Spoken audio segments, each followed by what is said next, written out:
अस्सलाम वालेकुम friends, welcome back to my channel Laiba health tips. Viewers, आंखें इंसान की शख्सियत की आईनादार होती है। चेहरे में सबसे ज्यादा आंखों को अहमियत हासिल है। आजकल खवातीन में आंखों के मेकअप का रुझान जिस तेजी से बढ़ रहा है, उतनी तेजी से बसारत की जानिब से लापरवाही बढ़ रही है। आंखों की सेहत और कुदरती चमक से ज्यादा आराइश पर तवज्जो दी जाती है।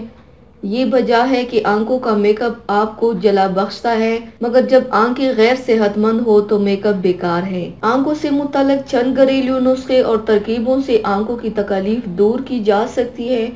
अगर तकलीफ ज्यादा हो तो फौरन डॉक्टर से रुजू करें। तो चलिए शुरू करते हैं, पर इसके पहले प्लीज मेरे चैनल को सब्सक्राइब कर लीजिए और बेल आइकन को दबाइए एवरी लेटेस्ट ब्यूटी अपडेट को सबसे पहले पाने के लिए। आंखों की बीमारियां अमूमन जिस्म में खुराक की कुछ अज्जा की कमी के बायस भी पैदा हो जाती है, लिहाजा अपनी खुराक में प्रोटीन, विटामिन, मादनियात की मुनासिब मिकदार शामिल कीजिए। आंखों को कुदरती चमक और ताजगी बख्शने के लिए रुई को किसी आई लोशन में भिगो ले। रुई को भिगोने के बाद अब अपने बिस्तर पर लेट कर सर को तकिए पर सीधा और आराम से ढीला रख कर छोड़ दे। फिर आंखें बंद करके रुई की भीगे पापियों को पपोटों पर रख दे।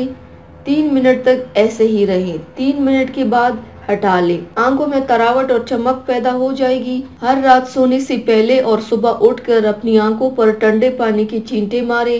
ये बेहतरीन टॉनिक है। अगर आपकी आंखों में जलन या खुजली होती हो तो उनको 1 गिलास नीम गर्म पानी में 1 चम्मच बोरिक एसिड मिलाकर धो ले। बाज औकात आंखों के गिर्द नीले हल्के पड़ जाते हैं, तो इसके लिए विटामिन सी का ज्यादा इस्तेमाल करें।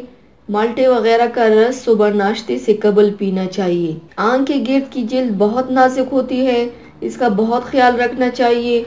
इस पर सर्दियों में हल्के फुल्के तपक कर बादाम का तेल लगाएं। तो व्यूवर्स, ये थी मेरी आज की वीडियो। उम्मीद करती हूँ आप सबको पसंद आई होगी। मेरी वीडियो को लाइक और शेयर ज़रूर कीजिएगा। मुझे फीडबैक ज़रूर दीजिएगा। मेरे चैनल को सब्सक्राइब करना मत भूलेगा।